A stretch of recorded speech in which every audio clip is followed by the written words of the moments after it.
Hello everyone, this is Lokesh Maheshwari from English Lingua and today we are going to learn some very confusing words which always create confusions while speaking in English. Let's see which are these words. Let's start with the first one, ACCEPT and EXCEPT. Now, ACCEPT इसको बोलते हैं हम accept, इसमें अ का sound आता है और इसका मतलब होता है स्वीकार करना।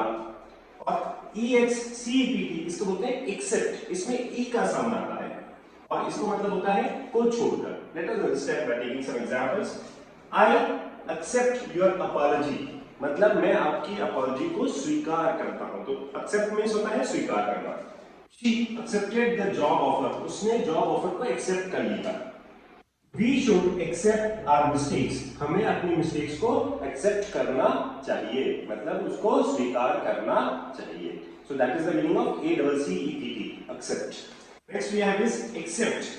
Everyone came to the party except Rohan, यानी कि रोहन को छोड़कर सब लोग पार्टी में आए। तो except Rohan. Except Sundays I wake up early every day, तो मतलब संडे को छोड़कर मैं रोज सुबह जल्दी उठता हूं। तो except Sunday. No one entered the room except the manager, यानी कि मैनेजर के अलावा या मैनेजर को छोड़कर कमरे में कोई भी नहीं गया। Right, so that is the meaning of accept and except. Next we have this ADVICE and ADVISE। इनके प्रोनाउंसिएशन में क्या डिफरेंस है देखिए। ADVICE को बोलते हैं एडवाइस, इसमें स का साउंड आता है एडवाइस, और ADVISE इसमें ज का साउंड आता है एडवाइस। राइट, एडवाइस का मतलब होता है सलाह और एडवाइस का मतलब होता है सलाह देना। देखिए सलाह और सलाह देना ये नाउन है और ये वर्ब होता है। ये तो एक्शन आ गया, सलाह देना इसमें तो क्रिया आ गई, ये वर्ब होता है और सलाह में सिर्फ नाउन। एग्जांपल से समझते हैं, जैसे I need your advice on this matter, ये सलाह आ गया। ठीक है, I need your advice on this matter, मुझे इस मामले पर आपकी सलाह चाहिए। My father gave me good advice, मेरे फादर ने मुझे अच्छी सलाह दी। तो सलाह बढ़ाता है। Always listen to your teachers advice, हमेशा अपने टीचर की सलाह को सुनिए या मानिए। His advice help me a lot, उसकी सलाह ने मेरी बहुत मदद करी। तो यहाँ पे ADVICE मतलब एडवाइस, सर का साउंड आता है इसमें। राइट, सलाह। अब बात करते हैं सलाह देना, जो वर्ब होता है एक्शन की तरफ। I advise you to work hard, तो I advise you to work hard, मैं आपको सलाह देता हूं मेहनत करने की। Doctors advise patients to eat healthy, doctor ने पेशेंट को सलाह दी। डॉक्टर ने क्या किया? सलाह दी, ये काम किया उसने। Doctor advise patient to eat healthy, healthy खाने की उसने सलाह दी। He advised me not to go there, उसने मुझे सलाह दी वहां न जाने की, वहां न जाने की उसने मुझे सलाह दी। Can you advise me on what to do next, क्या आप मुझे सलाह दे सकते हो कि अब मैं अगला क्या करूं? ठीक है, so that is ADVICE advice सलाह और ADVISE एडवाइस सलाह देना। नेक्स्ट AFFECT और EFFECT, अब इसका प्रोनाउंसिएशन क्या आता है, इसका मीनिंग क्या होता है, वो भी देख लेते हैं हम लोग। AFFECT को बोलते हैं अफेक्ट, अ का साउंड आता है, और EFFECT को बोलते हैं इफेक्ट, इसमें ई का साउंड आता है। यहाँ पे ई है, यहाँ पे अ का साउंड आता है। असर डालना, अफेक्ट का मतलब होता है असर डालना, प्रभाव डालना। तो ये तो क्या हो गया आपका एक्शन हो गया, मेन वर्ब हो गया, क्रिया हो गई। और इसका मतलब होता है सिर्फ असर, यानी कि परिणाम। ये सिर्फ एक नाउन की तरह होता है जो रिजल्ट होता है। एग्जांपल समझते हैं, the weather can affect your mood, यानी कि वेदर जो है मौसम आपके मूड पर प्रभाव डाल सकता है, मूड पर प्रभाव डाल सकता है। His words affected me deeply, यानी कि उसके शब्दों ने मेरे ऊपर बहुत ज्यादा प्रभाव डाला।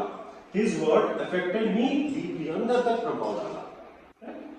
The noise is affecting my concentration, जो आवाज है ना वो मेरे concentration को प्रभावित कर रही है, मतलब उस पर असर डाल रही है, उस पर प्रभावित कर रही है। Lack of sleep affects your health, यानी कि जो लैक ऑफ स्लीप होती है, यानी नींद की जो कमी होती है ना, वो आपकी सेहत पर असर डालती है। Lack of sleep affects your health, असर डालना। तो अफेक्ट का मतलब क्या हो गया यहाँ पे, असर डालना या प्रभाव डालना। और नेक्स्ट होता है effect. The medicine had no side effects, यानी कि मेडिसिन के कोई भी साइड इफेक्ट्स नहीं थे। नई new policy had a positive effect, यानी कि नई पॉलिसी का पॉजिटिव इफेक्ट था। और his speech had a strong effect on the crowd, उसके स्पीच का लोगों पर, क्राउड मतलब भीड़ पर बहुत ज्यादा प्रभाव पड़ा। Pollution has a bad effect on health, pollution का हमारी सेहत पर खराब प्रभाव पड़ता है, राइट? तो that is AFFECT, that is प्रभाव डालना या असर डालना, और इफेक्ट EFFECT, दैट इज असर या परिणाम, right? COMPLEMENT and COMPLIMENT. Let's see which are these words. ये है COMPLEMENT, इसको हम बोलते हैं कॉम्प्लीमेंट, कॉम्प्लीमेंट, और इसको भी क्या बोलेंगे? कॉम्प्लीमेंट। दोनों का प्रोनाउंसिएशन ऑलमोस्ट सिमिलर सा ही रहता है। इसका मतलब होता है मेल खाना, पूरक होना, किसी के जैसा ही होना, बिल्कुल सेम टू सेम होना। और ये जो कॉम्प्लीमेंट होता है PLIMENT वाला, इसका मतलब होता है किसी की तारीफ करना, प्रशंसा करना। ठीक है ना? कैसे करते क्या होता है देखिए। हर स्कार्फ कॉम्प्लीमेंट्स हर ड्रेस ब्यूटीफुली। अब क्या कर रहा है, उसका जो स्कार्फ है उसकी ड्रेस को क्या कर रहा है? कॉम्प्लीमेंट कर रहा है। कॉम्प्लीमेंट करने का मतलब क्या? उससे मेल खा रहा है, उससे मिल रहा है उसको, और उसकी ब्यूटी को बढ़ा रहा है, that is complement. Rice is a perfect complement to curry. जो राइस होती है ना, करी को और उसको उसका मेल बढ़ाती है, मतलब उसके साथ जब वो मिल जाती है तो उसका बेस्ट कॉम्बिनेशन हो जाता है। तो rice is a perfect complement to curry. The painting complements the living room decor. जो पेंटिंग है, लिविंग रूम वैसे भी बहुत सुंदर है, लेकिन जो पेंटिंग अगर उसमें लगा ली गई है तो वो उसकी और ब्यूटी को बढ़ा रहा है। तो एक दूसरे को क्या कर रहे हैं? वो कॉम्प्लीमेंट कर रहे हैं, पूरक हो रहे हैं एक दूसरे के। Their skills complement each other. उनके स्किल्स एक दूसरे को कॉम्प्लीमेंट करते हैं, यानी कि एक दूसरे को मेल खाते हैं, right? Now let's see COMPLIMENT, यानी प्रशंसा करना, इसके कैसे सेंटेंस बने? She gave me a lovely compliment on my cooking. उसने मेरी मतलब अच्छी कुकिंग पे उसने मेरी बहुत तारीफ करी। जैसे सपोज अगर आपकी कोई तारीफ करता है कि यार you are looking good today, thanks for compliments, you have a very beautiful handwriting, thanks for compliments. तो जब भी आपकी कोई तारीफ करता है तो हम वहां पे थैंक्स फॉर कॉम्प्लीमेंट्स बोलते हैं। His compliment he complimented me on my presentation. उसने मेरे प्रेजेंटेशन पर मेरी प्रशंसा करी। कॉम्प्लीमेंट करना मतलब प्रशंसा करना, तारीफ करना। A genuine compliment can make someone's day. तो एक अच्छा कॉम्प्लीमेंट, एक सच्चा कॉम्प्लीमेंट, जेन्युइन मतलब रियल कॉम्प्लीमेंट जो होता है ना, किसी का दिन बना सकता है, किसी के लिए बहुत मोटिवेशन का काम करता है। Genuine compliment can make someone's day. I complimented her on her new hairstyle. मैंने उसकी नई हेयर स्टाइल पे मैंने उसकी तारीफ करी, उसकी प्रशंसा करी। तो कॉम्प्लीमेंट जिसमें आई वर्ड आता है वो प्रशंसा के लिए होता है, और जिसमें ई वर्ड आता है यानी कि उससे मेल खाना, उसका पूरक होना के सेंस में यूज किया जाता है। Next moving further, STATIONARY, STATIONERY, यहाँ पे ई है, यहाँ पे ए है। लेट्स सी द डिफरेंस, क्या डिफरेंस है? दिस इज STATIONARY, इसको भी स्टेशनरी बोलते हैं, और STATIONERY इसको भी स्टेशनरी बोला जाता है, यानी कि लगभग दोनों का प्रोनाउंसिएशन सेम ही होता है।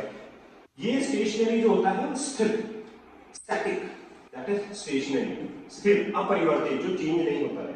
और ये जो स्टेशनरी होती है, जैसे स्टेशनरी की शॉप होती है, स्टेशनरीज मतलब कॉपी, पेन, किताब, रजिस्टर वगैरह, ये सब चीजें जो है स्टेशनरी आइटम्स होते हैं हमारे। ठीक है, ये तो हो गया हमारा नाउन, चीज होगी, थिंग होगी, और ये होता है हमारा adjective. The car was stationary, यानी कि कार जो है खड़ी हुई थी, स्टैटिक थी वो, at the red light, यानी कि वो वहां पर स्थिर थी। The car was stationary at the red light, यानी कि वहां पे वो रुकी हुई थी, खड़ी हुई थी, यानी कि स्टेशनरी थी, अपरिवर्तित थी। The bus remained stationary for 5 minutes, यानी कि बस जो है वो खड़ी रही, स्थिर रही, कितने? 5 मिनट के लिए, राइट? तो यहाँ पे STATIONARY आ रहा है जहां पे वो खड़ी हुई। The clock's hands are stationary at 12 o'clock, यानी कि जो क्लॉक की हैंड्स होती है ना, दोनों की दोनों, वो स्टेशनरी हो जाती है, स्थिर हो जाती है, कब? 12 बजे। The stationary bike in the gym is for warm-ups, यानी कि जो खड़ी हुई बाइक है, जो मूव नहीं करती, खड़ी हुई बाइक जो है वो किसके लिए होती है जिम में? वो वार्म-अप्स के लिए होती है, उससे हम वार्म अप करते हैं। नाउ नेक्स्ट बात करते हैं जो स्टेशनरी आइटम्स होते हैं, जो हमारा नाउन है उसके बारे में बात करते हैं। I need to buy some stationery for my office. मुझे अपने ऑफिस के लिए कुछ स्टेशनरी खरीदनी है, मतलब पेन, कॉपी, किताब, रजिस्टर, सब जो बेसिक चीजें होती है। The shop sells pens, notebooks and other stationery items. जो ये दुकान है ये सारे के सारे आइटम्स को बेचती है, यानी कि स्टेशनरी आइटम्स को बेचती है। She gifted me a stationery set for my birthday. उसने मुझे एक स्टेशनरी का सेट गिफ्ट किया मेरे बर्थडे पर। I need new stationery for my new semester. मुझे अपने नए सेमेस्टर के लिए नई स्टेशनरी चाहिए, मतलब नई किताब, कॉपी, पेन सब चाहिए मुझे। तो दैट इज STATARY और ERY। तो ए वाला जो हो गया दैट इज स्टेशनरी, यानी कि जो स्थिर है, अपरिवर्तित है, जो चेंज नहीं होता, रुका हुआ है। और ये जो स्टेशनरी होता है ये होती है लेखन सामग्री, मतलब जो पढ़ाई लिखाई के लिए यूज की जाती है, ऑफिस काम के लिए। Next is ADAPT and ADOPT। Let's see these two words। ADAPT means होता है adapt and ADOPT means adopt. Adapt and adopt. Adapt का मतलब होता है अनुकूलित करना, ठीक है ना, अपने आप को ढाल लेना उसमें, दैट इज अडेप्ट। और अडॉप्ट का मतलब होता है अपनाना या गोद लेना। इसका मतलब गोद लेना नहीं होता, गोद लेना, right. So this is a verb and this is also verb. दोनों वर्ब होती है, कैसे यूज करते हैं देखते हैं। You need to adapt to a new software at work। तुम्हें काम पर नए सॉफ्टवेयर के साथ ढालने की, अपने आप को उसमें अनुकूलित करने की जरूरत है। Next is it takes time to adapt to a new culture. नए कल्चर में अपने आप को ढालने के लिए समय लगता है। तो it takes time to adapt to a new culture, मतलब उसमें अपने आप को ढालना है, अपने आप को अनुकूलित करने के लिए समय लगता है। The company must adapt its strategies to meet customer demands। यानी कि कंपनी को अपनी स्ट्रैटेजीज को अपनाना ही चाहिए कस्टमर की डिमांड को पूरा करने के लिए, right. Animals must adapt to changes in their environment। मतलब एनवायरनमेंट में चेंजेस के हिसाब से एनिमल्स को अपने आप को ढालना ही चाहिए सर्वाइव करने के लिए। तो यहाँ पे अडेप्ट का मतलब हो गया अनुकूलित करना, अपने आप को ढालना, दैट इज अडेप्ट। नेक्स्ट होता है अडॉप्ट। मैंने बताया अपनाना, किसी चीज को अपनाना या फिर गोद लेने के सेंस में। They decided to adopt a child। देखिए यहाँ पे अडॉप्ट का आ गया ना, तो यहाँ पे गोद लेने के सेंस में आ गई।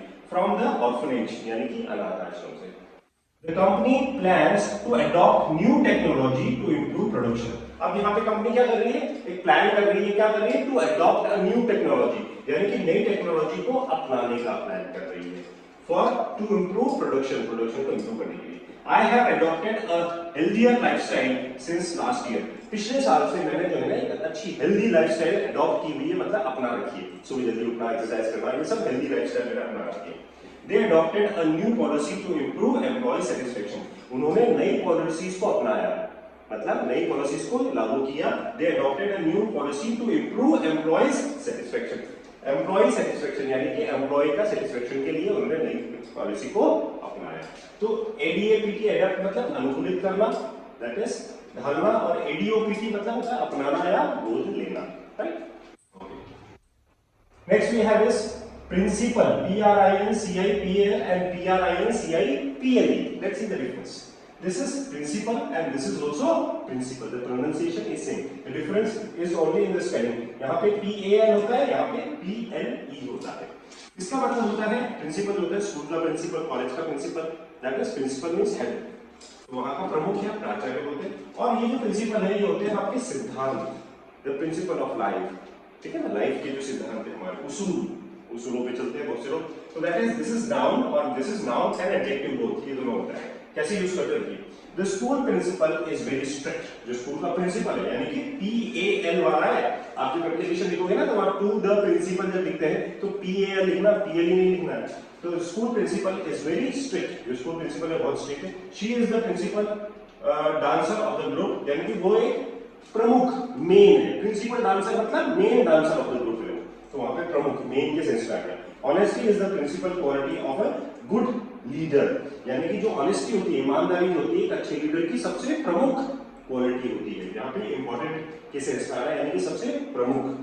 ही paid the principal amount of the loan, यानी कि जो मेन अमाउंट था, जो भी आपने लोन लिया, मान लो आपने 2 लाख रुपए का लोन लिया है, तो 2 लाख रुपए आपका मेन अमाउंट है, उसके ऊपर जो इंटरेस्ट बनता है वो इंटरेस्ट अमाउंट होता है। तो मेन अमाउंट होता है that is principal amount. He paid the principal amount of the loan, यानी कि उसने प्रिंसिपल अमाउंट लोन का पे कर दिया। अब देखते हैं PLE वाला, प्रिंसिपल वाला। He always follows strong moral principles, यानी कि वो हमेशा स्ट्रॉन्ग नैतिक सिद्धांतों को अपनाता है, नैतिक सिद्धांतों को अपनाता है। Equality is one of the core principles of our constitution, यानी कि हमारे संविधान में इक्वालिटी, समानता जो है ये कोर प्रिंसिपल है, यानी कि ये कोर सिद्धांत है हमारा, ये कोर उसूल है हमारा, राइट? सबसे important. I can't lie, it's against my principle. मैं झूठ नहीं बोल सकता, ये मेरे सिद्धांतों के खिलाफ है। It's against my principles. He taught his children the principles of hard work. उसने अपने बच्चों को यानी कि मेहनत के जो सिद्धांत होते हैं, principles of the hard work, वो अपने बच्चों को सिखाया। He taught. Right? So यहाँ पे PAL मतलब हो गया प्रमुख या प्राचार्य, and then this PLE मतलब हो गया सिद्धांत या उसूल। Assure, ensure and ensure. ASSURE, ANSURE, INSURE. Let's see the difference. देखिए, ये होता है assure, ये होता है ensure और ये होता है insure. समझ ना आपको? इसमें अ का साउंड आएगा तो ये assure हो गया, इसमें en आ रहा था ensure हो गया, इसमें in आ रहा है तो ये insure होता है, ई में ऊपर बिंदी रहता है, insure हो गया। assure का मतलब होता है आश्वस्त करना, एश्योरेंस देना, आश्वस्त करना। इंश्योर का मतलब होता है सुनिश्चित करना, एंड इंश्योर मतलब होता है इंश्योरेंस जो हम लोग करते हैं, बीमा वगैरह करते हैं, दैट इज इंश्योरेंस करना। ये तीनों वर्ब होती हैं, कैसे यूज किया जाता है देखिए। आई अश्योर यू, यहाँ पे ASSURE, तो अश्योर वाला वर्ड आ गया, that I will complete the task on time, यानी कि मैं आपको आश्वस्त करता हूँ, मैं आपको विश्वास दिलाता हूँ। तो I assure you that I will complete the task on time, कि मैं टास्क को जो है समय पर पूरा कर लूंगा। She assured him, उसने उस लड़की ने उस लड़की को आश्वस्त किया that everything would be fine, कि सब ठीक हो जाएगा भाई, everything would be fine. The manager assured the client of timely delivery, यानी कि मैनेजर ने क्लाइंट को टाइमली डिलीवरी के लिए, समय पर डिलीवरी के लिए क्या किया? आश्वस्त किया, यानी कि विश्वास दिलाया। That is, यहाँ पे assure का मतलब जो हो गया आश्वस्त करना। नेक्स्ट इज एंश्योर करना। एंश्योर मतलब होता है सुनिश्चित करना। आश्वस्त क्या हो गया तो विश्वास दिलाना हो गया, यहाँ पे होता है एंश्योर करना, सुनिश्चित करना, मतलब ये पक्का करना। I will ensure that the work is completed by tomorrow, मैं ये सुनिश्चित कर लूंगा, मतलब ये पक्का कर लूंगा कि जो काम है वो कल तक पूरा हो जाए। Work is completed by tomorrow. The teacher will ensure all the students are present for the exam, यानी कि टीचर ये सुनिश्चित कर लेगी, ये पक्का कर लेगी कि सारे के सारे स्टूडेंट्स प्रेजेंट हो एग्जाम के लिए, ठीक है? तो सुनिश्चित करना। एंड लास्ट इज बीमा करना। You should ensure your house against fire, यानी कि आग से बचने के लिए आपको अपने घर का बीमा करना चाहिए। I have insured my health under A comprehensive plan, मैंने अपनी हेल्थ को जो है इंश्योर करा रखा है कॉम्प्रिहेंसिव प्लान के अंदर में, तो यहाँ पे इंश्योरेंस कराने के लिए इंश्योर वर्ड आता है। तो ensure, ensure and assure, right? Okay, तो ASSURE मतलब आश्वस्त करना, एंश्योर मींस सुनिश्चित करना, और इंश्योर दैट इज बीमा करना। And then we have CIT, SIT, SIGHT। CIT का मतलब होता है साइट, इसका प्रोनाउंसिएशन होता है साइट, इसका भी साइट होता है, इसका भी साइट होता है, तो तीनों का प्रोनाउंसिएशन तो सेम है, यहाँ पे कोई कंफ्यूजन नहीं है। इसका मतलब होता है हवाला देना या किसी का उल्लेख करना, ठीक है ना, उसके बारे में बताना। और SIT का मतलब होता है स्थान, जगह जहाँ पे काम हो रहा है, जो होता है कंस्ट्रक्शन साइट, तो जगह को साइट बोला जाता है। और SIGHT, साइट मतलब होता है नजारा, दृश्य, देखने की शक्ति जो होती है, दैट इज साइट, विजुअल जो करना होता है। ये तो वर्ब होता है, ये नाउन होता है, और ये भी नाउन होता है। Let's see the difference. The teacher asked the students to cite examples from the book. अब साइट एग्जांपल्स मतलब टीचर ने बच्चे से कहा, क्या कहा कि भाई अब बुक में से जो है आप एग्जांपल्स को बताइए। बताना, साइट करना मतलब हो गया उल्लेख कीजिए, यहाँ पे आपको हवाला देना एग्जांपल्स की, कोई भी चीज आप समझा रहे हो आप एग्जांपल्स के साथ समझाइए। तो that is to cite examples from the book, book में से एग्जांपल देके समझाइए। Always cite your sources when writing a research paper, यानी कि हमेशा अपने सोर्सेस का उल्लेख कीजिए, उनके बारे में बताइए when you are writing the research papers, जब आप रिसर्च पेपर लिख रहे हैं। He cited a famous quote to support his argument, उसने है ना उस फेमस कोट का उल्लेख किया, मतलब उसके बारे में बताया, जब टू सपोर्ट हिज आर्गुमेंट, अपने आर्गुमेंट को सपोर्ट करने के लिए। तो यहाँ पे CIT का मतलब क्या होगा? उल्लेख करना। The lawyer cited a previous case in the court, यानी कि जो लॉयर ने प्रीवियस पुराना जो केस था उसको उल्लेख किया कोर्ट में अपनी बात को रखने के लिए। तो उल्लेख करना मतलब उसके बारे में बताना। Next we have is site, यानी कि जो जगह होती है, स्थान होता है। This is the site of new hospital, ये हमारे नए हॉस्पिटल की जगह है, ये उसका स्थान है। The workers reached the construction site. जो काम करने वाले लोग हैं वो कंस्ट्रक्शन की जगह पे पहुंच गए अर्ली इन द मॉर्निंग, सुबह सुबह जल्दी. We visited a historical site during our trip. हम अपने ट्रिप के दौरान जो है एक हिस्टोरिकल साइट पे हम लोग पहुंचे वहां पे. Please visit our office site for more details. आप हमारे ऑफिस की साइट आ जाइए और आपके डिटेल्स के लिए. तो यहाँ पे साइट का मतलब क्या हो गया? जगह. That is SIT. और नेक्स्ट है SIGHT, ब्यूटीफुल साइट, मतलब खूबसूरत नजारा. The sunset was a beautiful sight, यानी कि जो सूर्यास्त है ना बहुत ही खूबसूरत नजारा, यानी कि दृश्य हम बोल सकते हैं. She lost her sight in the accident. उसने अपनी दृष्टि मतलब देखने की जो शक्ति थी ना, she lost her sight in the accident. Accident में उसको मतलब आंखें उसकी problem. The city offers many amazing sights for tourists. यानी कि सिटी में जो है बहुत सारे अमेजिंग मतलब शानदार शानदार देखने के लायक चीजें हैं वहां पे टूरिस्ट के लिए. That is sight. SIT. तो CITE मीन्स हवाला देना, उल्लेख करना, SIT जगह, और SIGHT मतलब कोई भी देखने लायक चीज, दृश्य या फिर देखने की शक्ति, उसको हम साइट